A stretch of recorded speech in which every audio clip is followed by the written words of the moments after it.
His MVP. Golf swung, right field. Forget about it. Rangers strike first.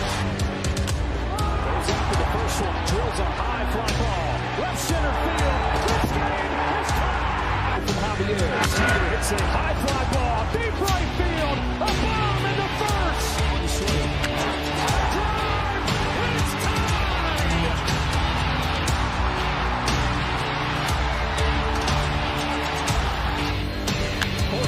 Smashes the ball down the line. Goodbye. Now Seager to right center field. Way back there. Gone again. Tony Seager does it again. It's Rangers win the World Series. The Willie Mays Most Valuable Player Trophy presented by Chevrolet. Is there any doubt? Corey Seager. Hi, and welcome to another edition of Right on Rangers Live, coming at you on a Wednesday, off-season mode, and we are fully into the MLB off-season after the LA Dodgers take care of the Toronto Blue Jays in 7 games. What a World Series that was. Comments on that coming up for sure. Definitely some news trending in Ranger land. We're going to cover as much as we can with you guys. It feels like it's been a second. I know I did Saturday live and missed the Cowboys game, fortunately. That was probably for the best. I had a little football game of my own to coach. I think I told some of you guys about that. We had our last football game of the season. I coach a middle school football team, and we ended on a good note. The Cowboys did not end Monday on a good note. Yikes. Although active at the trade deadline, maybe we can get in a little Cowboys talk here and there. But this is our MLB offseason show, our Wednesday show with a primary Rangers focus, but we are going to be talking about anything significant from around the league as well. That's kind of the plan. That's what we usually do on Wednesdays. So it's good to see all you guys. I'm sure we might have a little bit of a light crowd at times this offseason, especially when there's some lulls in the action. I think I've talked to you guys about the MLB offseason. It can be a slow grind, man. Just a slow grind. You get weeks and days where the news is hot and you just get a whole lot of nothing at times. So we will definitely make the best of it. Kind of reminds me of the old days when I first started things out here, but maybe we'll get some people coming in as the night goes on. Drop your comments, drop your questions along the way. I definitely have a bevy of topics to cover with you guys, but I always love hearing from you. So if I miss something along the way, please feel free to repost. Definitely not ducking anything, but sometimes with all of the technology left, right, here, there, we miss something. So again, feel free to copy and paste and repost. Appreciate all you guys hanging out. Let's start here. Marcus Semien. Marcus Semien winning the Gold Glove. One of the only Rangers to receive accolades in the award season beyond Jacob deGrom. Jacob deGrom won AL Comeback Player of the Year. That was announced on October 29th. Marcus Semien, though, winning a Gold Glove. A nice little bright spot in what was kind of a dark season for Marcus. I think we all know the offensive struggles for Semien, well documented and well chronicled. He hit 230, 15 homers, 62 RBI, 108 hits. Of course, on August, I think it was late August, maybe like the 23rd or something like that. I want to say he went on the IL for good. We did not see Marcus Semien again. So despite not playing the last month of the season, we had Marcus Semien winning a Gold Glove for Texas.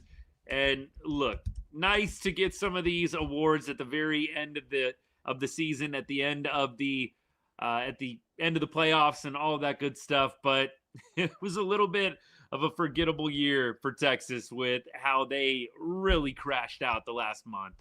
I mean, look, we don't need to rehash old wounds, but let's talk about some of Marcus Semien's stats. A 996 fielding percentage, 5 defensive runs saved, led the AL, 7 outs above average. That was 3rd in the AL. So Semien, well deserving of this award. Pretty impressive that you don't play the last month of the season and you still end up leading second baseman in defensive runs saved. Very, very impressive. So, Marcus, congrats to him. You hope that Semien can get back on track next year offensively. I know we said that coming into the 2025 season. Kind of see how that went. But that has got to be the hope. I know a lot of people have talked about Marcus Semien potentially being traded. I have my doubts whether or not that's going to happen. I know Semien is owed 3 years and $72 million. I just cannot see another team taking on that contract without the Rangers really giving up something special from the farm system in return. Either that or you're kicking in a number of dollars towards that deal, and I don't know if the Rangers want to do that either. So I think Marcus Semien going to be back around next year. I would have a tough time seeing him traded, although at this time of year, a lot gets thrown around, right? A lot gets thrown out there. So Marcus going to look to improve on his abysmal year at the plate. You're talking about some good numbers in terms of advanced stats. Marcus was above average in squared up percentage, chase percentage. He was also very, very good putting the ball in play. Did not strike out a lot, 74% K rate. But the batting run value, 16th percentile overall.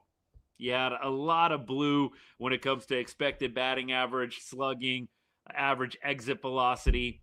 Marcus just did not hit the ball hard at a consistent rate this year. Hard hit percentage, 17th percentile.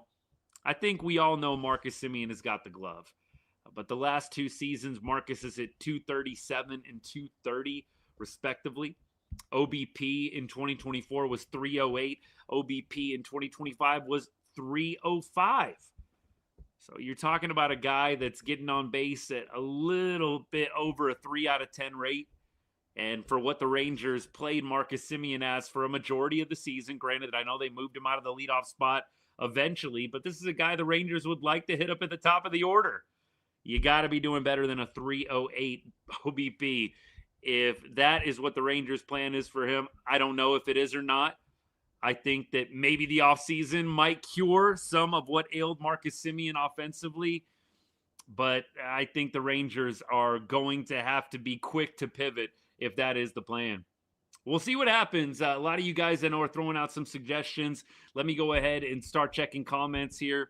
Started with Marcus Semien announcing the Gold Glove. Yeah, Brian, what's good, man? I don't see Marcus getting moved either with the number 3 years, $72 million. I don't know how a team looks at Marcus Semien's 305 OBP this year and says, yeah, let's pay $24 million a year for that. And the Rangers are going to have to kick in some dollars to that, or they're going to have to kick in a prospect. I don't think the Rangers really care to do either at this point. I think they'd much rather Marcus rebound. And you take an opportunity, maybe Marcus, this is the year. Third time's a charm. He's had 2 bad years. Maybe this third one's going to be good. I think at this point, the strategy is hope with Marcus Semien. You're just hoping the way that he works, his work ethic, it's second to none. It's right up there, I think, among the best in baseball, but Marcus just has not gotten the results that he wants. Rangers should be dealing him to the A's from Horry. There's an idea. What's good, my guy? Thanks for hanging out. Appreciate you. Cowboys defense is going through it 100%. But they got some good players, man. They've got some good players.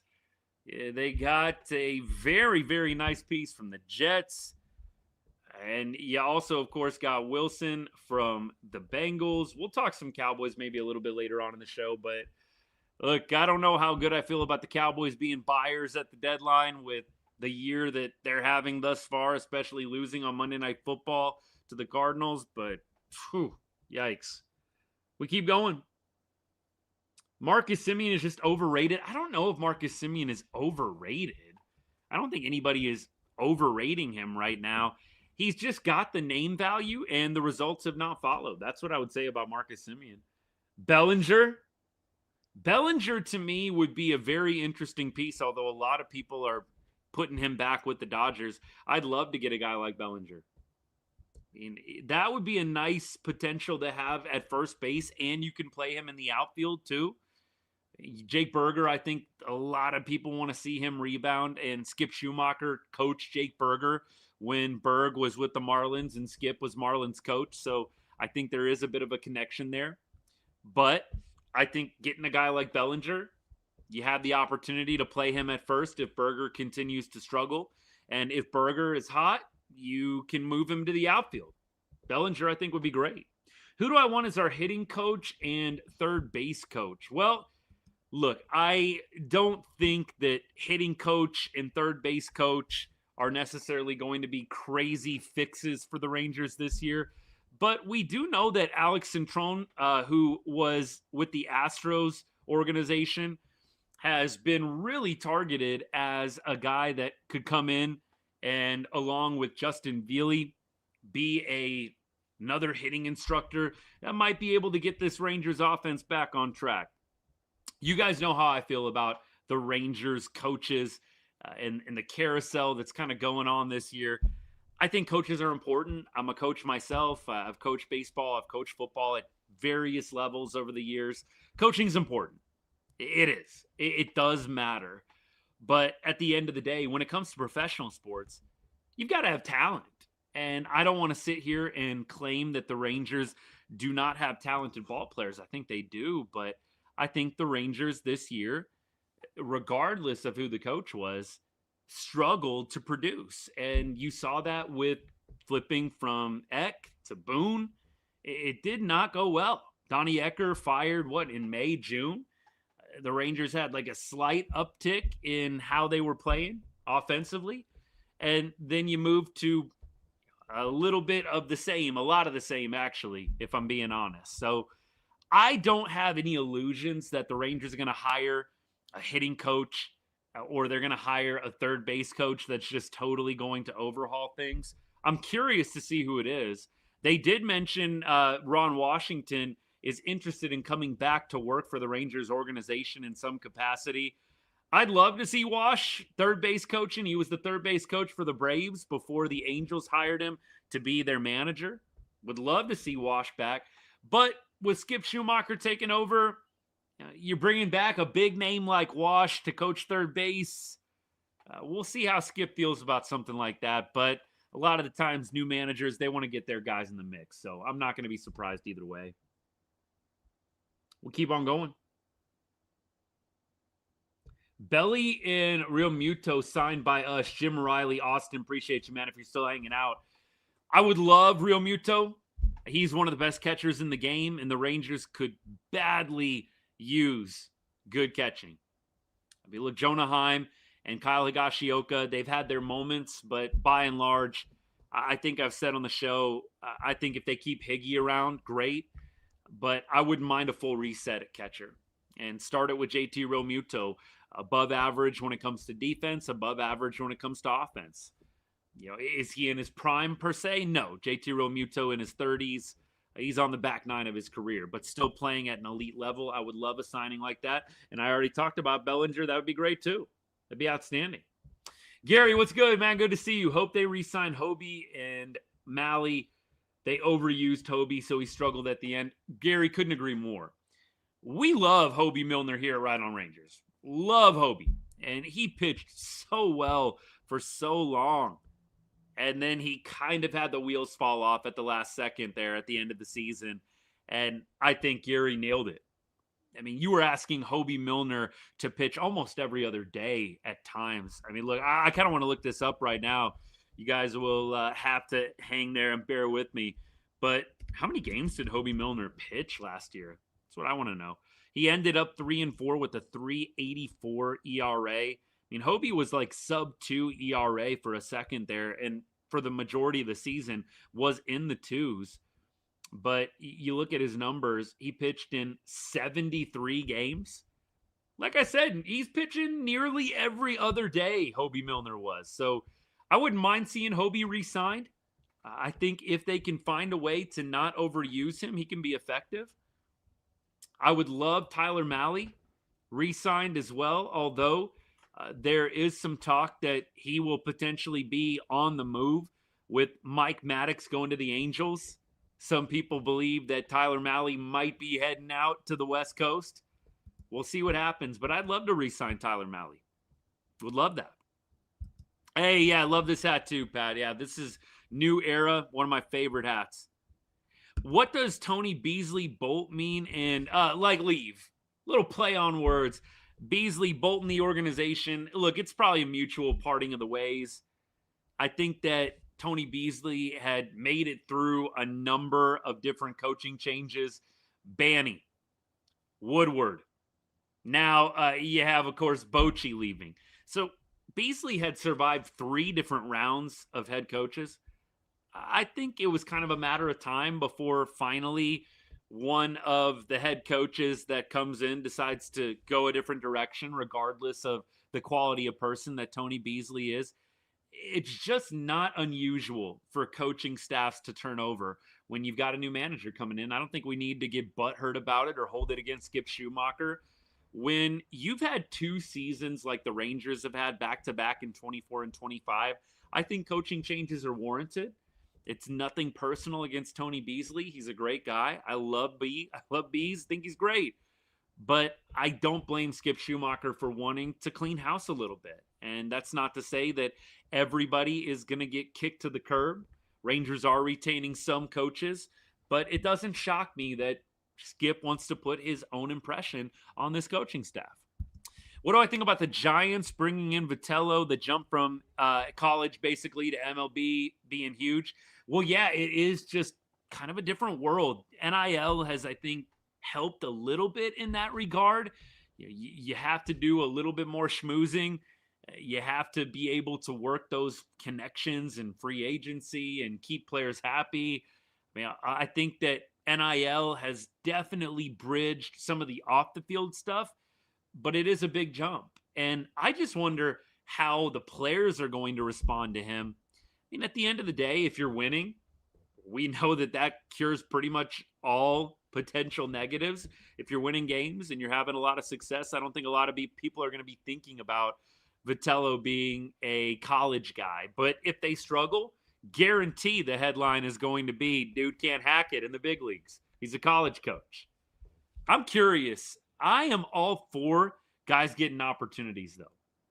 I don't think that there is, some magic mystique surrounding the MLB manager spot. You can only be a good manager if you've had experience managing in the big leagues. I think there's plenty of examples of guys that didn't have a lot of managerial experience and still did quite well.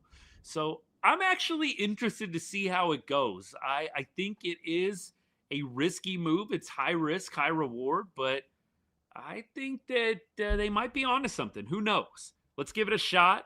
I guarantee, though, if the Giants start out, 2-7, 2-8, first 10 games, you're going to start hearing some people chirping. That's for sure. Getting some reliable bullpen arms would definitely be nice. I'm with you on that. All right, we keep rolling. Appreciate you guys. Christmas list is Pete Alonso, Kyle Schwarber, and JT Realmuto. JJ, that is a big ask for your Christmas list, my guy. Santa is going to be crazy busy getting that done. I will say this. JT Realmuto would probably be, I think, a guy you would want to target even above Kyle Schwarber. And it's nothing against Schwarbs, but I think the Rangers, they have to figure out the catcher spot. It's such a valuable position, and it's been such a black hole for Texas over the last 2 years.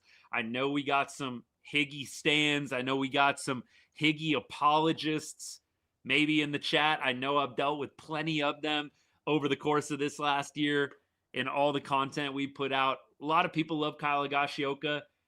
I'm not a fan. I just think that Kyle Higashioka is limited in what he can do over the course of a 162-game season.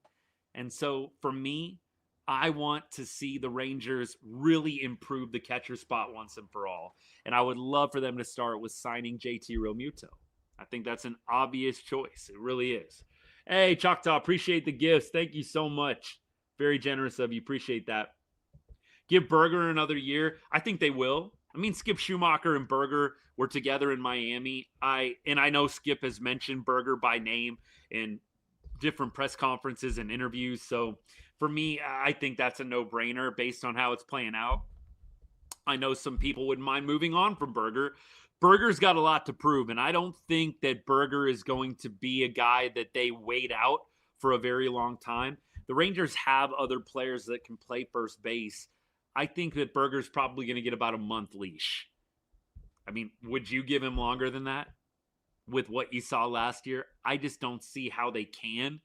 You've already had Berger slow out of the gate in 2025. Yes, he dealt with injuries, but I don't think they're going to give Berger an unlimited runway to produce. I think if he struggles March, April, maybe if you give him a little bit of May, I don't think too many people will be up in arms. But if you're in late May and Berger is still scuffling, not really producing, I don't see how the Rangers continue to ride that out when you've got other options at first base on the squad. Need Shohei too. Shohei would be phenomenal. I don't think my guy is going anywhere, though. I do not think he is going anywhere. JT is older, but I don't think you're going to be giving JT Realmuto a 7-year contract, right? If you go sign JT Realmuto, you're looking at probably a 3-4 year deal, maybe less. It kind of depends, and contracts are changing.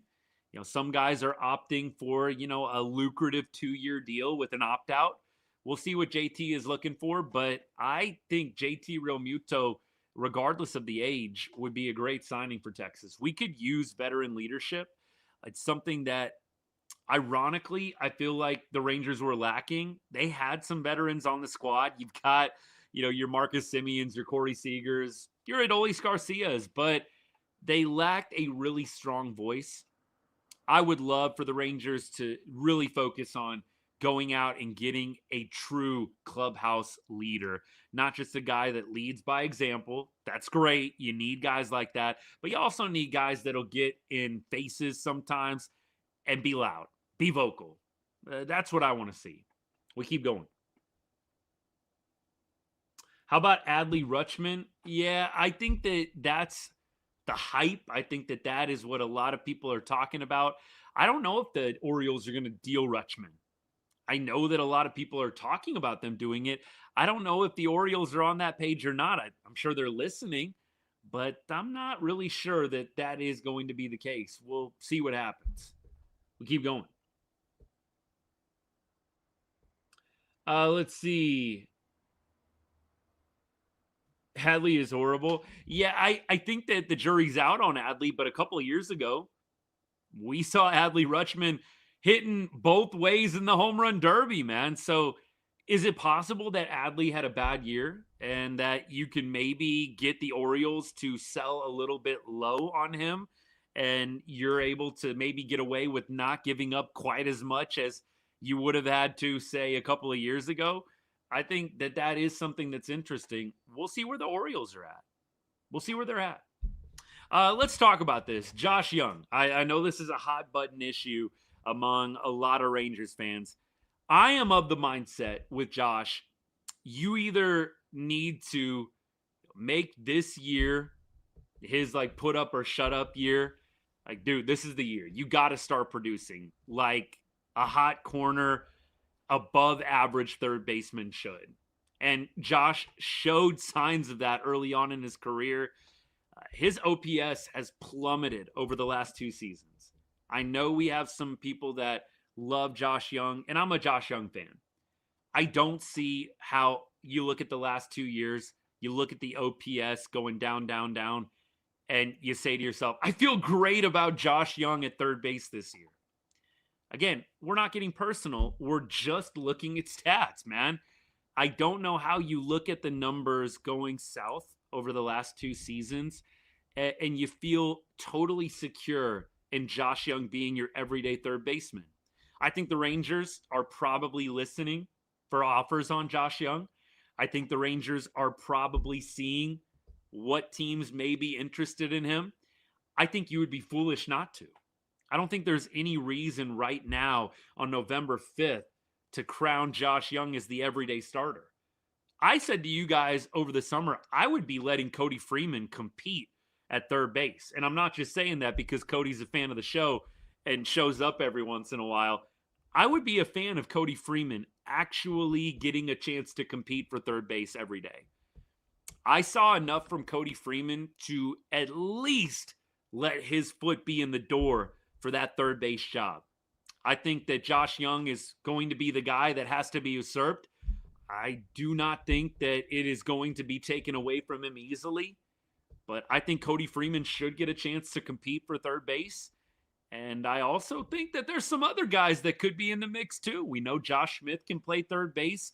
Granted, I would love to see Josh return more to a 4 or 5 day a week guy instead of a 7 day a week guy or a 6 day a week guy. I think that based on what I heard from Skip, maybe Josh Smith still is going to be a guy that plays almost every day. But you've got options at third base. Of course, you got Sebastian Walcott. I don't think he's going to be ready this year. Maybe he gets one of those September call-ups, but I think you listen on Josh Young. You see what you might be able to get for him. Maybe Josh Young is involved in a package for an Adley Rutschman or a type of player like that. I said it on the show last week. You're going to have to trade major league capital if you want to execute a trade to improve the roster on the offensive side. You're going to have to do something like that. I don't think the Rangers want to trade away any more prospects. You got burned in the Merrill Kelly trade. You gave up 3 top 15 prospects for Merrill Kelly. You whiffed on October, and Merrill Kelly is not going to be re-signed. That was a huge loss. You lost Mitch Bratt. You lost David Hageman. You lost some really good players in that trade. Do you really want to go and trade more top prospects to go get an Adley Rutschman? I think that if you're going to trade to get another player to improve the offense, you've got to give up major league capital. And I think Josh Young might be in that discussion. I think maybe Ezekiel Duran could be in that discussion. Maybe some of the young guys who came up and showed out a little bit could be in that discussion too. I do not want to see Cody Freeman get traded. But you know what? That might be a guy that potentially is in those talks. You just never know with baseball. It's a tough business.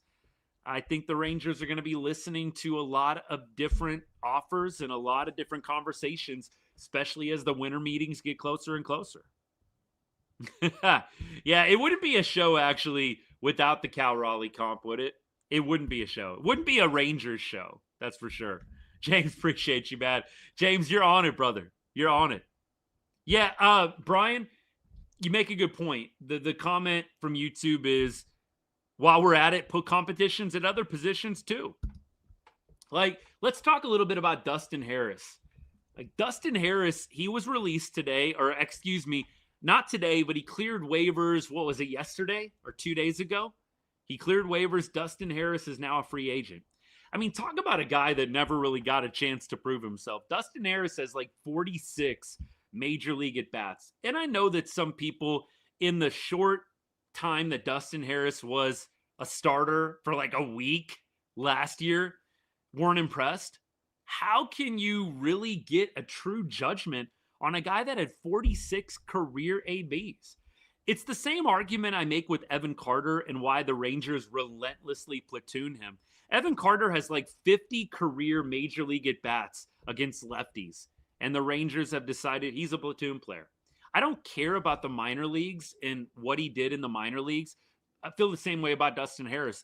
I just want to see the guy get a chance to hit consistently for a few weeks before we make a decision on the player. Dustin Harris had a nice walk-off earlier, or was it a little bit later on in the season? That was like before the wheels totally fell off. You remember that Dustin Harris walk-off? I'm not saying Dustin Harris is the bee's knees. He's incredible, but like, I would have liked to see Dustin get a chance to compete in the outfield this year. I don't think the Rangers are going to retain Adolis Garcia. Right field is going to be open. I don't understand why you wouldn't have kept Dustin Harris around and allowed him to compete for a spot in spring training. That's what I would have done. I mean, look, Justin Foscue has been around the organization this long. Dustin Harris, bro can't get another spring training to show what he's got? That didn't make a lot of sense to me. Didn't make a lot of sense to me at all. Osuna could, Gary, potentially be a piece that you trade for a guy like Adley. I do not think they're going to trade Kumar Rocker, Gary, but it's a possibility. I think you're going to put an emphasis on trading major league pieces if you're going to go get a guy like Adley Rutschman, for example. Appreciate all the follows, man. Big Goobs, appreciate you, man. Thank you. Thank you. Thank you. We should get a Eugenio. Yeah, I mean, look, if you could get a guy like Alex Bregman or a Eugenio Suarez, I would do it. I would like to see the Rangers go and get a guy of that caliber, a veteran, a guy with some pop. It doesn't have to be at the hot corner, but man, I'm not complaining. If the Rangers could go get a guy like that, I think you sign him, and I think you deal Josh Young for something else. I know there's some people that are really holding out hope that Josh Young is going to be this Hall of Fame third baseman, and that might still happen. It's very possible that it could, but isn't it extremely possible that what we got the last 2 seasons from Josh Young, that might be it? I know that we're usually eternal optimists here at Right on Rangers, but I can't say I'm sitting here right now feeling like Josh Young is going to flip a switch next year and look like Brooks Robinson. I don't know if anybody else feels that way. If you do, let me know if you think I got this dead wrong. But I think Josh could definitely improve his numbers. I don't think he's going to morph into prime Nolan Arenado overnight. And that's why I think there is a possibility he could be traded before the stock gets lower. That's the other thing with Josh Young. Pat, I don't know if you're still hanging out, brother, but do you want to risk Josh Young's stock going down more? Because if he has another bad season, that's exactly what's going to happen. Couldn't you make an argument you could kind of write off the struggles? Well, he's getting back in the swing of things from his wrist injury. He showed a little pop at the end of the year. If you have a third year in a row of Josh Young's OPS plummeting, I don't know. That's a risky move. That's some risky business, man. All right, we keep going.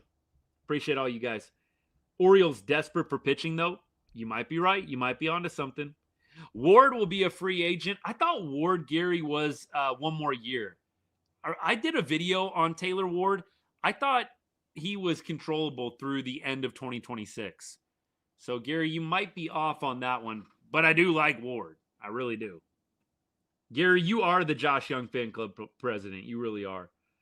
I'm on the fence right now. Just don't want to get my hopes up. I hear you. I hear you.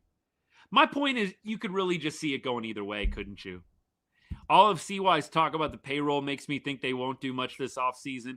I do kind of think CY always primes the pump a little bit, or I should say pumps the brakes. I think that there's a lot of jockeying and positioning that general managers will do in an offseason. And you know what? Think about it. What good does it do to come out and say, we're not spending money this year? I would much rather come out and just be a little bit coy. And then when you're going after free agents, teams don't know if you're in or out. You make it public that you're going one way or the other. I don't know. I think CY makes it feel like moves aren't going to get made. And even last year, I feel like we kind of had that idea too going into the offseason. And then we signed Jock Peterson. I know some people weren't a fan of the Jock Peterson signing, not wanting to spend almost $20 million a year on a guy that's only going to play against right-handed pitching. And the Jock Peterson signing has not worked out thus far, but I don't think a lot of us expected the Rangers to go out and put the kind of cash that they did into the 2024 season. Into the 2025 season, but they did. You went out and got Evaldi, you re-signed him. You got Jock Peterson. You got a few other guys in the mix too. We'll see what happens, but I think they're definitely trying to keep our expectations low right now. Rangers need to get Bichette. Javier, I came out in probably June or July. I put out a video, put out a TikTok on the Rangers deadline options and guys I'd like to see them go get. Taylor Ward was one of them. I would have loved for them to go get Taylor Ward. Loved what I saw from him with the Angels this year. Didn't happen. Bo Bichette was another guy. I said, we've got a middle infield problem, man. Marcus Semien was not hitting well. Corey Seager was dealing with some injuries. Josh Young was scuffling. Why not go get Bo Bichette? I mean, Toronto totally started taking off and he wasn't on the market, but I'd love to go get Bo Bichette. I like Bo Bichette a lot. Would have loved for him to be at full strength in the World Series. Maybe it makes a difference. Bo Bichette almost was a legend in that Game 7 game, wasn't he? Hitting that 3-run bomb off Ohtani at the beginning of the game. Wasn't meant to be. Dodgers figured out a way, didn't they? They figured out a way. But I'd love to go get Bichette. Javier, love that. Same page, man. Great minds think alike. Rangers have a TV deal yet? Yeah, RSN, right? I mean, they're just doing RSN, just like they did last year. Where do I think Kyle Schwarber is going? Rick, appreciate you, brother. I think Schwarbs is going to go back to Philly. I think Philly's going to re-sign him. I would love to be wrong, but I think he's going to go right back to Philly. I really do. I would be shocked if he doesn't. I think that Kyle Schwarber, him, and the idea of him coming to Texas or going somewhere else is great.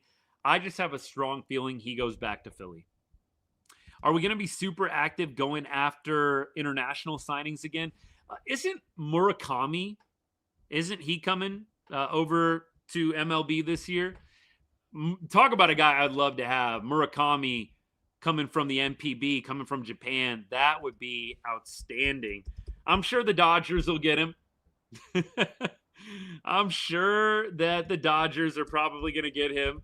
But, yeah, Munetaka Murakami, he was outstanding this past season. Let's look at his numbers.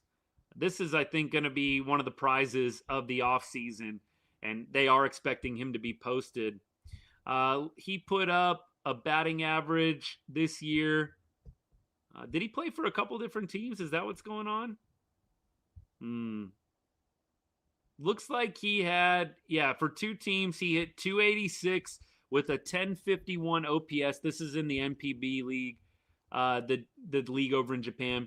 24 bombs, 52 RBI in 69 games. So, I mean, look, you double these stats. I mean, dude's almost hitting 50 bombs and over 100 RBI, 1051 OPS. Murakami is going to probably be the gem of the offseason, I would think. And he's probably going to the Yankees or the Dodgers, but I would love for the Rangers to be in on him. And the Rangers always typically are at least rumored to be in the market for these Japanese players coming over. I don't know if they've gone to scout Murakami at all. They should. Talk about a third base upgrade. I would much rather have Murakami over what we have currently.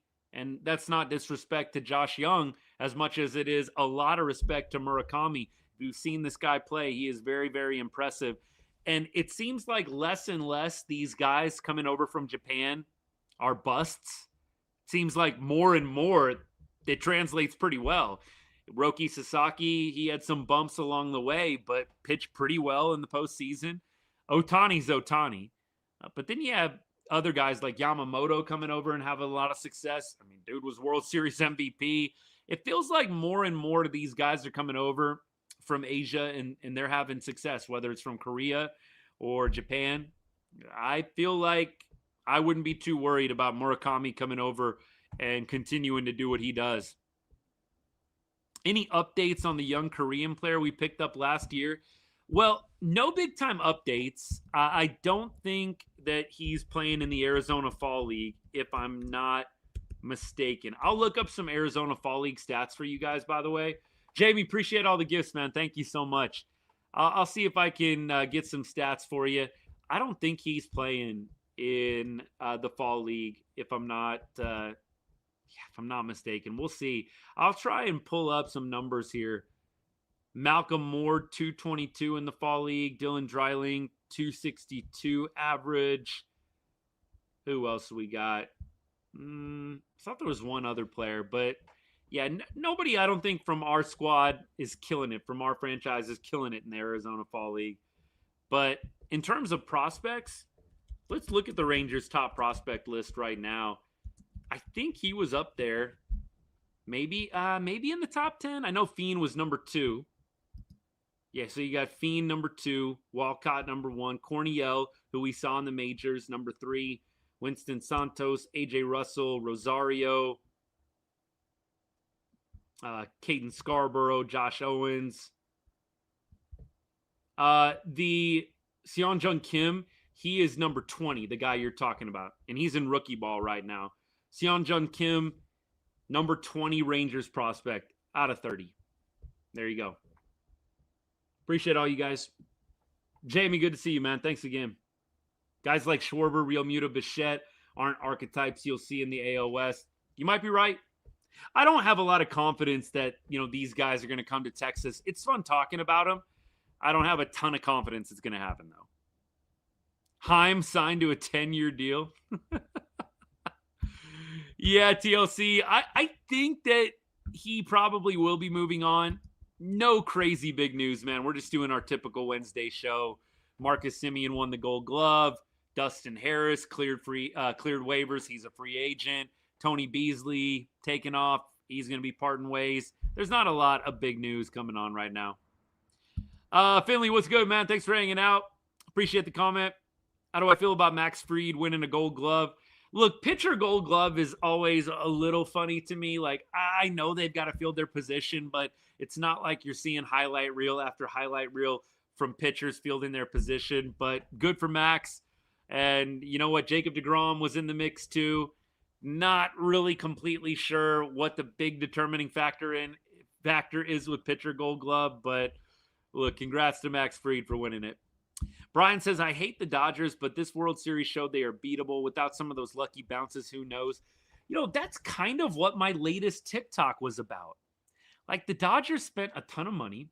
We know that they're kind of the evil empire out west, but look who it was winning the World Series for the Dodgers.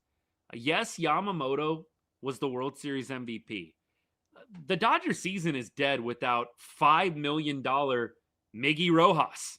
Miguel Rojas making $5 million a year saved the Dodgers season. I know that obviously they're always going to be a squad that's going to be in the mix with how much money they spend. But if not for a $5 million shortstop, the Dodger season is probably dead. That to me, it doesn't make me like the Dodgers anymore. I profess myself to be a bit of a Dodger hater. I don't like seeing the Dodgers do well. I can respect what they're doing and what they accomplished going back to back. But the reality is a $5 million shortstop saved their season. And yes, Yamamoto came on to close the door. You also had homegrown Will Smith. And Will Smith, I know, is getting paid some good money at this point in his career. But Will Smith was drafted by the Dodgers and totally was developed by them as well.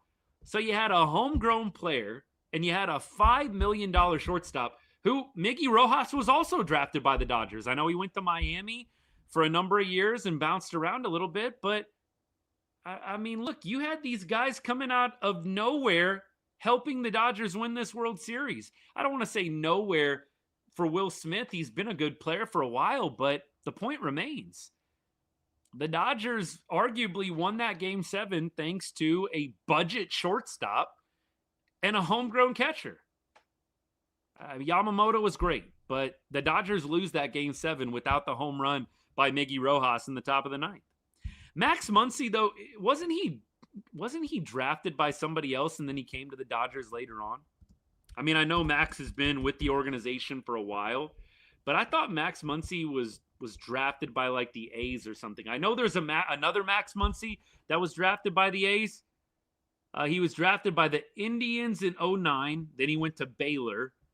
And then Max Muncy was drafted by the A's in the 5th round of 2012. The A's released him in 2017. The Dodgers picked him up at that point. So, yeah, Max, I wouldn't quite throw in the mix of that. But look, yeah, Max Muncy, a big reason why they got back into that Game 7 as well, right? It wasn't Ohtani taking over Game 7. Ohtani nearly lost them the game, giving up the 3-run bomb to Bo Bichette. You could make an argument if they lose that Game 7, you could make a strong argument Ohtani lost them the game. And Yamamoto probably doesn't even pitch at any point in that Game 7 without the heroics at the end. Look, I don't want to sit here and wax poetic about the Dodgers, but I got to say the bot championship thing took a bit of a hit with how they accomplished it at the end. Look, if Ohtani would have walked it off, yeah, that goes down the tube. But $5 million Miggy Rojas and homegrown Will Smith essentially won the World Series for you. I just think it's ironic. I think you're always going to have Dodgers haters that can't come to that reality. And look, I would consider myself to be a Dodger hater in that I don't want to see them do well. I think you guys know, those of you that have watched my show enough, we don't sit and talk a lot of Dodgers baseball, but no, I don't want to see the Yankees do well either. So I think you respect what they accomplished, but I think the Dodgers probably are going to go out and get somebody else this offseason and just add to it. That's why I told Pat, like, they're probably going to go out and get Murakami. They're probably going to go out and get the big fish in free agency again because they can. I mean, just expect it, prepare for it. I'm fully preparing for Murakami to go play some third base. And you know what? They'll move Max Muncy around and they'll shift it all around and make it work. Mookie Betts will probably be playing catcher or something weird. I don't know. You know what I mean? They'll move everybody around again and they'll make it work. But Murakami, he's probably going to New York or he's going to LA. I'm just planning on it. And just don't be shocked when Dodgers go ahead and pick up somebody else too. But like my guy TLC just said, they had depth. And it wasn't all bought players. Keep rolling. Ohtani, not as phenomenal a postseason guy as he is regular season. That narrative, I think, is going to start to become a little louder if he does not start delivering on big stages. And I know in Game 3, Ohtani had a huge game. He was walked, 4 times intentionally. And then he had 4 hits as well. The Blue Jays did kind of decide we're not pitching to Ohtani. Right? They did make that decision. I don't want to say that Ohtani is a bust in the postseason, but yeah, you could make an argument that Dodgers lose Game 7. A lot of people are pointing at Ohtani and the 3-run bomb he gives up to Bo Bichette. Ovechkin just got goal 900. That is historic. I can appreciate Ovechkin and some of the big names in hockey for sure. Good for him. Good for him. All right, we keep rolling. Michael, what's up, man? You were literally just tagging me in a post for the Texas A&M, for the Texas and Texas A&M game. All right, good. Do it, man. Do it. Skubal to the Dodgers would be devastating. Edster, you know that kind of mess is probably going to happen. I am preparing myself for the notification. Tarek Skubal traded to the Dodgers. Signs multi-year massive mega extension.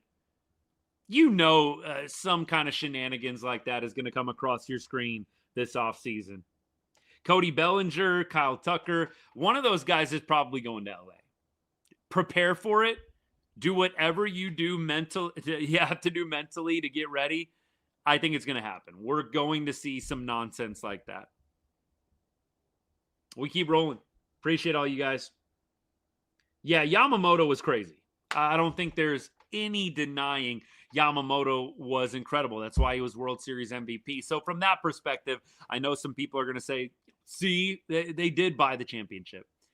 Yeah, they got there because of the money they spent. But again, Yamamoto is totally negated in that Game 7 if you don't have a $5 million shortstop hitting the game-tying home run. Dodgers, unfortunately, are going to buy somebody special in free agency, I'm sure. Imagine if they get Kyle Schwarber. They're going to get somebody like that. I'm mentally preparing for it right now, y'all. I am. Let me keep rolling. Josh Hamilton shouldn't have won that MVP over Miggy. Look, Miggy's great, but strong disagree. That Hamilton season was special, although I'd love to compare it. I don't know if we're going to be able to do it on the fly here, but I'd love to comp it right now. Josh Hamilton versus Miguel Cabrera. What was that? Was that 2010? Hey, this is fun. This is the fun stuff that I love seeing come up. So in 2010, Hamilton played 133 games at a .359 batting average, led the American League. Miggy, 328. 32 home runs, Hambone, 38 homers, Miguel Cabrera. 100 RBI to 126. Both had a 411 OBP. Hambone had a 1044 OPS. Miggy did walk a lot more. They had the same exact number of strikeouts. This is kind of crazy, actually. Josh Hamilton received 22 of 28 first place votes. Cabrera came in second. Doesn't say what the hits were for the stat comparison, but I don't think there's like a super strong argument that it was Miguel Cabrera. Now, Texas, I believe, knocked out Detroit that year. Or was that 2011? Was that 2011 we knocked out Detroit with the Nelly Cruz just out of this World Series that he had? But I'm not seeing a big reason that Miggy should have got it over Josh just looking through these stats. I'm really not. I thought it was going to be a lot more controversial. But looking at these stats side by side, Miggy in 2010 versus Hambone, I'm not seeing a big, just huge discrepancy. I don't know. Yeah, he did miss the entire September. I'm looking at that. You know, you give Hambone 25 more games. Miggy played 17 more games than him. You give Hambone 17 more games. Yeah, I don't think there's a question. And of course, that was the first year the Rangers ever made it to the World Series. So Josh Hamilton was a big part of that. Hamilton had 186 hits, Miggy 180. Okay, I think we're proving the point. This is great. I love the debate, and we might have to agree to disagree, my guy. I'm guessing you're a Tigers fan, and I love Miguel Cabrera. Prime Miguel Cabrera. Like, you know what I always think of with Miguel Cabrera is him owning Roger Clemens in the World Series when it was Marlins-Yankees. And then you always think about Miggy hitting that intentional walk pitch for an RBI single. I think that either like tied the game or helped them like go ahead late in a game. Miggy's awesome, but 186 hits in 17 less games. Miguel Cabrera 180 hits in 17 more games. I don't know. Yeah, I don't know. I can't go there with Miggy got robbed in 2010. Not there. It is not me, but it would not be a show without a Cal Raleigh comp. Tigers fans exist. They do exist. They absolutely exist. I don't see a lot of them. This much is certainly true. I don't see a lot of them, but they do exist. Mavs about to tip off against New Orleans. Poor Mavs, man. Are we going to lose to the Pelicans tonight? This Mavs season is off to a rough start. I was so hyped with Cooper Flagg, and I still am. I think Coop is going to be great. I think he is just getting a tough draw right now. It doesn't feel like they're really unleashing him either. Like offensively, it feels like you kind of just need to give him the reins at this point. Like, what do you have to lose? Hopefully the Mavs can get a win tonight. Fingers crossed. Keep going. Appreciate all you guys. Fire Nico. I'm not sure things are going to feel better until he is fired. And I don't want to throw that around lightly, but yeah, I don't think the world is going to be right in Mavs Fans for Life Nation until that guy is gone. Yeah, he's definitely not Luka. I will say that. Do we see the Rangers getting back to the World Series? I don't know about this next year. I want to be real with you guys. And you know, I am very optimistic. I try to be a positive voice really in every sport that I cover and every team that I cover. Cowboys, Mavs, Rangers, Longhorns. I do my best. You got to call it on the carpet sometimes. Yeah, it's definitely going to be tough, I think, to make it back to the World Series. The Rangers would have to do some major rebounding. Marcus Semien and Corey Seager would have to be elite. You'd have to go and get Jock Peterson right. He'd have to be elite. A lot has to go right for Texas to get back to the World Series. What do I think about the Dodgers? Dodgers are going to be the favorite, I'm sure. I think they already are to win the World Series again next year. They're probably going to pick up another top free agent. They definitely are not short on cash, man. But I think the Dodgers are just a really well-run organization. I know not a lot of people like to admit it, but the Dodgers develop talent. They hit the margins, and they go buy players that are good, that produce. It doesn't feel like you look back on Dodgers signings, you're like, yeah, that guy didn't hit. Like Freddie Freeman, yeah, that dude's a total bum. They don't have any players, it doesn't feel like it, that you just paid a crap ton of money for that turned into a pumpkin. I hate to admit it. All right, we keep going. You're welcome for Corey Seager. A bunch of y'all keep telling me that, but do we really have the Dodgers to thank, I guess, for going and trading for Manny Machado and pissing off Corey Seager? I think we do have the Dodgers to thank for that. Y'all pissed off Corey Seager by going to get Manny Machado. Then they tried to re-sign Manny Machado. Y'all remember this. I got any Dodgers fans hanging out from the TikTok that I put out earlier this week. Do y'all remember that? Manny Machado, Corey Seager got hurt, out for the year. They went and got Manny Machado. Obviously, it didn't work out. They ended up flaming out in the playoffs that year. Then in the offseason, they actually tried to re-sign Manny Machado. I think Corey Seager just got pissed off. I think y'all pissed off Corey Seager. So from that perspective, I think we do have the Dodgers to thank.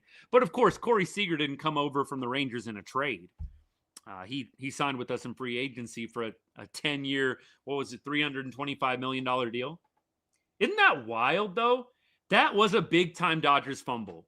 I mean, I think in hindsight, that was a fumble by the Dodgers. I think if they wouldn't have gone after Manny Machado in free agency and tried to re-sign him, I think that you might have been able to retain Corey Seager. I think it pissed Siegs off that they courted him in free agency. I think you could understand they replaced him and traded for him because Corey Seager went out for the year with the injury.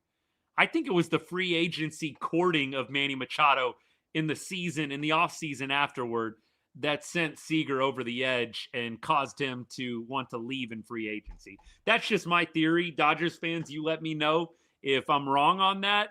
Look, I'm trying to be objective and fair. That's always been my take on that. Corey Seager, the tight-lipped guy that he is probably never going to come out and say what it really was, but that's my theory. That's my theory. We keep rolling. He was probably upset about, you had Trey Turner too. You had Trey Turner, you had Manny Machado, you had all these guys coming in. I do think Corey Seager said to himself, man, I'm not really a big priority around here. I think the Dodgers did still offer him like a pretty nice deal. The Dodgers tried to get him to stay, but I think the Rangers did have the best offer, and I think Corey did want to go and kind of make his own way, which he clearly did in 2023. Helped the Rangers win their very first World Series. Forever grateful to Siegs for that. But look, the Dodgers, they have not had a lot of holes at the shortstop position over the years. You went from Siegs to Trey Turner, Mookie Betts now.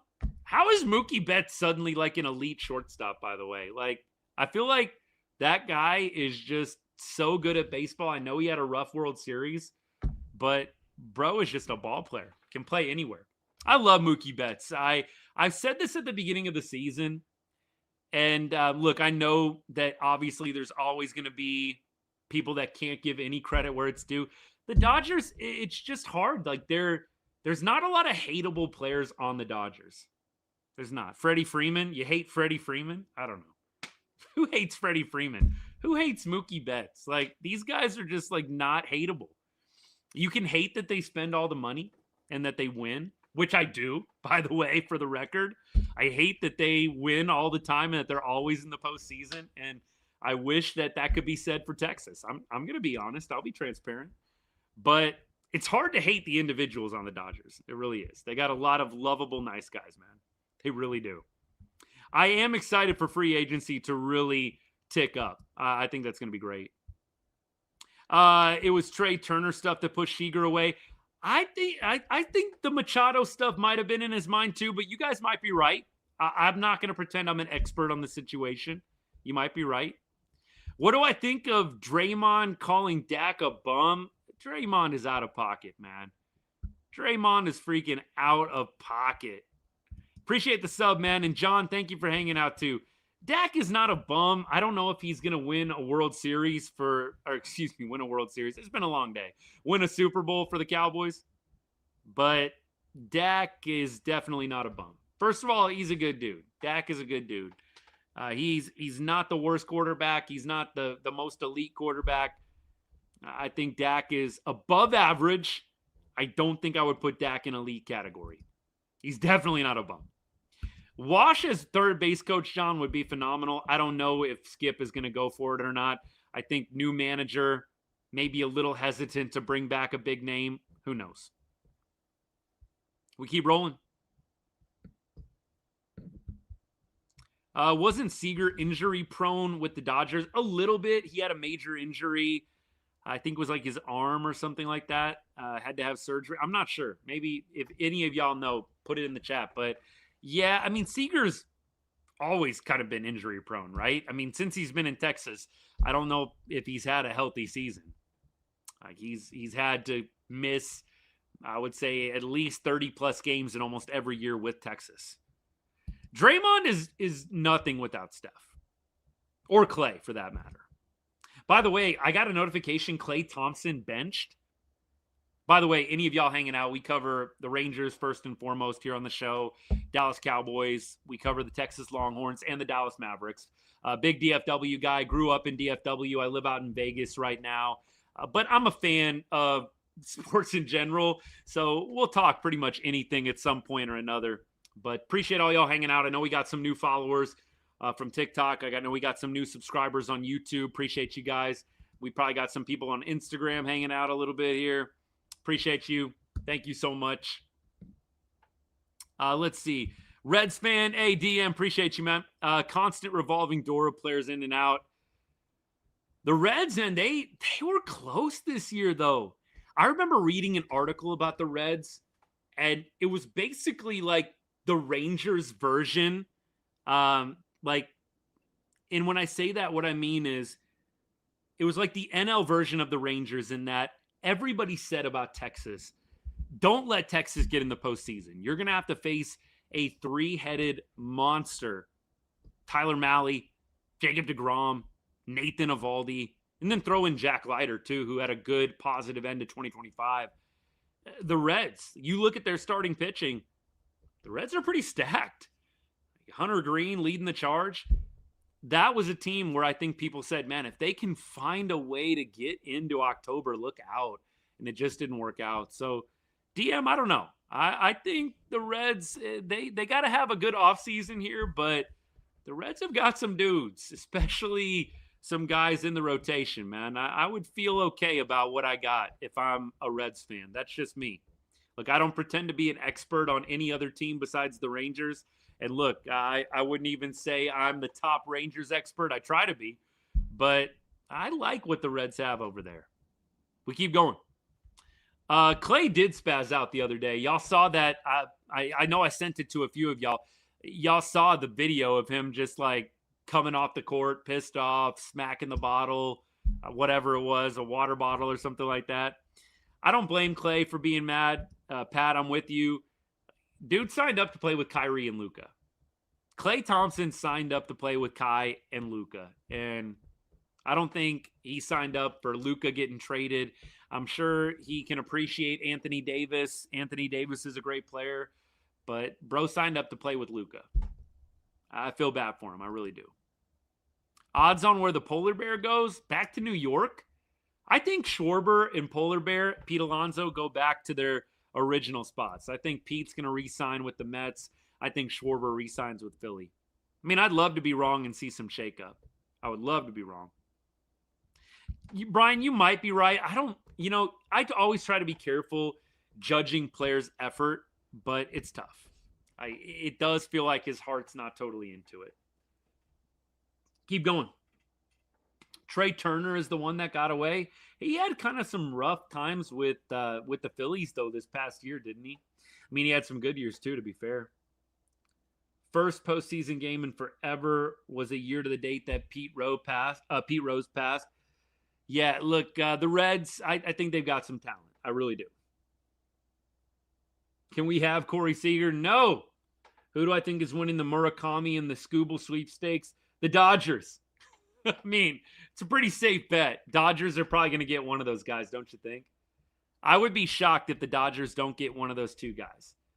I mean, maybe Tarek Skubal is just going to be like that Corey Seager-esque mentality. Dude, I want to go win on my own team. Forget the Dodgers. I don't know. I think the Dodgers are probably going to get one of those two, if I had to guess. I don't know who signs first in free agency. I'm not sure. I think a lot of guys are going to play the slow game. That's what I hate about the baseball offseason sometimes. Look, I mentioned this like a few shows ago. You guys remember after the Cliff Lee epic postseason run, the Rangers obviously lost the World Series to the Giants in 2010. Cliff Lee, I want to say, signed with the Phillies within a week of the World Series being over. Like, I feel like MLB offseason free agent talk used to be heating up a lot more quickly. Now I feel like you're lucky if a guy of a big name signs before December. You guys disagree? I feel like back in the day, you used to have a lot of action this first week. Again, Cliff Lee, I remember like within like maybe days of the World Series ending, signed with the Phillies, and I was crushed. I wanted to see Cliff come back to Texas, and he went and formed that three-headed monster in Philadelphia with Roy Halladay and Cole Hamels. But now it's like you're lucky if you get a big free agent signing before Christmas time. Feels like December, feels like Christmas time is when guys start signing. Maybe I'm wrong on this. Maybe we're going to see a lot more action early on, but it gets a little frustrating to me. Brian, they might. They really might. Pat, I think that Houston is probably still going to be competitive. I hate to break it to you. I want to be brutally honest with you, my friend. I think Houston is probably still going to be relevant, if I had to guess. Keep rolling. Bellinger to Arizona? Maybe. I think Belly's going to go big market. I mean, maybe he's going to go after the most dollars. Are the Diamondbacks really going to give him the most dollars, though? I think Belly goes somewhere big time. Dustin, I'm sorry, man. Look, I like cheering for Arizona. When they're not playing the Rangers, obviously. I like seeing the Diamondbacks disrupt. Like when they beat the Phillies, when they beat the Phillies and the Dodgers back-to-back. How are you not a Diamondbacks fan in 2023? They knocked out the Phillies and the Dodgers in the same postseason. Literally, I mean, if the Rangers wouldn't have made it, I would have been cheering for the Diamondbacks all the way. And, of course, I remember in 2001 against the Yankees cheering hard for the Diamondbacks. Randy Johnson, Kurt Schilling. It was awesome. AZ has spent big in the past as a surprise team. Shoot, hope they do. Do I think the Rangers could still go after Real Muto? Yeah, I do. I don't think the catcher the Rangers just signed, McIver, I don't think he is going to be a big-time player in the starting catching plans. I think Real Muto could definitely still be a factor. Hey, Dustin, I appreciate you, brother. Thanks for the comments, man. Thanks for hanging out. Drop a follow if you haven't already. This is what we do quite a bit in the offseason. Every Wednesday, we just hang out and talk ball. We talk any rumors we've heard around the league, free agency. We clearly put a little bit of an emphasis, a bit of an emphasis on the Rangers, but we love talking ball, man. Come hang out more. Where does Bichette go? Hopefully to Texas, but I think he's probably leaving Toronto. I haven't heard any intel on where he might be off to, but it feels like Bichette is not going back to Toronto. We keep rolling. We'll clean up the YouTube a little bit. Sorry, y'all. We get some knuckleheads coming in the chat. I keep saying I got to get some mods. It's just tough because, everybody's got a busy schedule.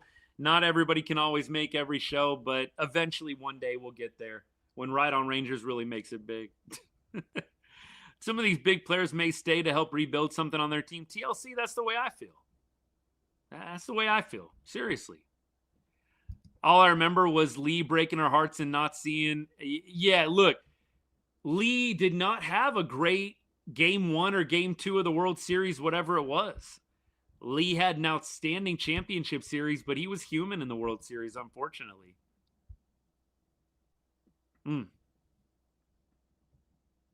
We keep rolling. I want my team to sign Tucker. Who let's see, would be in the running? Dodgers, I'm sure. I'm sure the Yankees, all the big names are going to be in the running for him. Hey, yeah, exactly, man. If you would love to join our Discord, this is like the one thing that I've monetized on the channel. If you want to hang out, exclusive Ride on Rangers Discord community, it's about 30, 35 people at this point. A lot of good dudes. We talk about pretty much everything sports at some point or another. It's a great group of people. $2.99 a month if you want to subscribe. I think bottom left corner on TikTok, you hit that subscribe button. We'll get you into the Discord right after the show. Like I said, great group of people. It goes pretty much all hours. Yeah, look, we all got different schedules. It has been awesome, though. We started it up probably May or June, and no regrets, man. It has been great. If you're on YouTube, by the way, or if you're on X, I'll put the link in the chat for you. How to become a member on YouTube. I think there's a join button somewhere, but I'll drop it in the comments if that works better for you. So thanks for considering, but there's a ton of ways to support the show, man. Definitely not a requirement. A ton of what we do is always going to be free here, and I want to keep it that way. But if you want to support the show on the next level, take it up a notch, become a part of the Discord, consider becoming a subscriber on TikTok, a member on YouTube. Appreciate you guys. Yankees are definitely going to be in the mix for Kyle Tucker. 100%. 100%. One thing I love about Rangers fans, you guys were gracious in your 2023 victory. Look, the Rangers, I mean, why would any Rangers fan, like, rub it in on anyone except the Astros?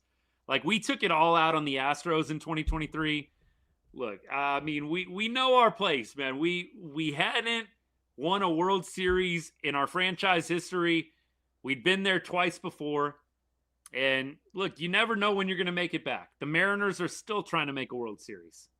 I don't bring that up to rub it into them either, but that's just to say you've got not a guaranteed chance to make it back to a World Series. You think you're going to make it back, and then it's been 30 years, right? Like, you think you're going to make it back, and then 30 years later. Look at the Blue Jays. You're just not guaranteed anything. So, no, I think Rangers fans were just relieved. We were obviously over the moon. I just couldn't even believe it when that final pitch was called strike three. It's a great moment. It's a great moment. Don't know if we'll ever see it again. I hope so. But I'm glad that once in my lifetime I got to see a Rangers World Series. Dustin, appreciate the follow. Yeah, and look, Chris, the Rangers, we got to be real about the Rangers. And I said this in the Dodgers TikTok that I put out on Monday. The Rangers did the same thing in 2023. The Rangers spent a ton of money. We went and got Jacob deGrom that year. I know he didn't factor into the World Series. We went and got Jacob deGrom. We took on Max Scherzer money. We went and spent a ton of money on Corey Seager, Marcus Semien. We had, I think, a top 5 payroll that year in baseball.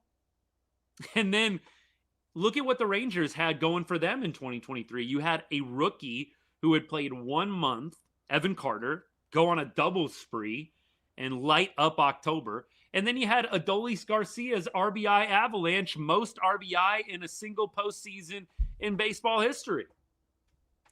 You had, at that point, Dolly making under $1 million. I think I looked it up. Adolis Garcia in 2023 was making like $800,000. So the Rangers, I feel like, set the table, and then the Dodgers, I think, followed the same math. You go out and you buy a lot of good players, which the Rangers did, and then you have a couple of guys who aren't getting paid very much, a couple of homegrown guys. I mean, Dolly was obviously a Cardinals guy for a while, and bounced around a little bit. But look, Adolis Garcia making less than $1 million. Evan Carter, rookie. Those guys were huge factors in the Rangers winning. And so I made that Dodgers connection. Like, yeah, you had a lot of guys signing the big contracts, but then you had smaller, lesser known guys until Adolis erupted in that ALCS really as potential big factors that the Rangers won it all. We keep going. Rangers fans were not spoiled by a string of success prior to 2023. No, the Rangers were really, really bad from about, 2018 to 2022? Like maybe 2017 to 2022. Like they were not very good those 5 years before they won the World Series. They weren't. All right, y'all. Will you always love Corey Seager? 100%. 100%. Am I happy we didn't re-sign Kirby? Yeah, I think you've got to be at this point. Like, Kirby Yates did not have a good year. Did he even pitch in the World Series? Kirby Yates did not have a good year. So, yes, I would say the Rangers dodged a bullet there. And I don't want to pat myself on the back because it's like patting myself on the back. And Kirby Yates, who I love, probably really had a tough season. But I did say, Kirby Yates, be careful signing him to some big deal. Dude had the most incredible season of his life. He's probably not going to be able to recreate it. And he didn't. He was bad with the Dodgers. Dodgers are probably going to get another guy in free agency and reload and be right back in the NLCS, if not the World Series again next year, if I had to guess. Like, Dodgers aren't going away. They're not going away. All right. Appreciate all you guys. I got to take off here, go get some dinner, hang out with the fam. Let me get a couple more comments in. How good were the Rangers in your formative years, say 5th grade to 12th grade? Bet you had to pay a ton to go to games. Dude, we were getting into games, I feel like, for like $5 back in the early 2000s. Just getting in and going to sit wherever. You know, you'd make your way down to the lower bowl eventually at old ballpark in Arlington, man. Those were the days. You could get in for dirt cheap back then. Look, the Rangers were bad in the early 2000s, man. They were. They had some fun teams, some teams with firepower, but whew, if you can survive that decade, you can survive just about anything. Are the Dodgers ruining baseball? Not ruining it, but making it less fun for fans of other teams just because of how good they are, man, and how much money they have. But no, not ruining it. Dodgers could have lost that Game 7 pretty easily. I mean, look, you had to get a Miggy Rojas 9th inning bomb, and you had to have the performance of his life from Yamamoto. Will Smith hitting a go-ahead homer.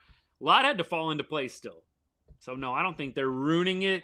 But it is disheartening watching the Dodgers get all the top free agents year after year. And I know that everybody says, like, oh, everybody has a chance. But the reality is players see how good the Dodgers are, and you want to go to play for a winner. It's hard.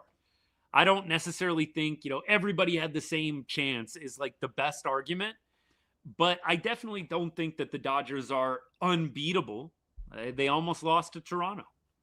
That being said, you got to respect what they did back-to-back. It's impressive. And I'm sure they're going to reload and get somebody else in the 2025-2026 offseason. Appreciate all you guys.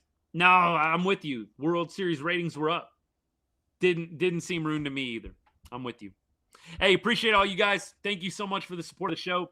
If you haven't hit that follow button yet, hit that follow button, man. We'll be back probably, I actually this weekend, Longhorns have a bye and the Cowboys have a bye. Maybe we'll do a weekend show anyways, just hang out, talk football. We'll see. But we might take it off too. I'll put some videos out along the way. But we'll be back next Wednesday to talk MLB offseason.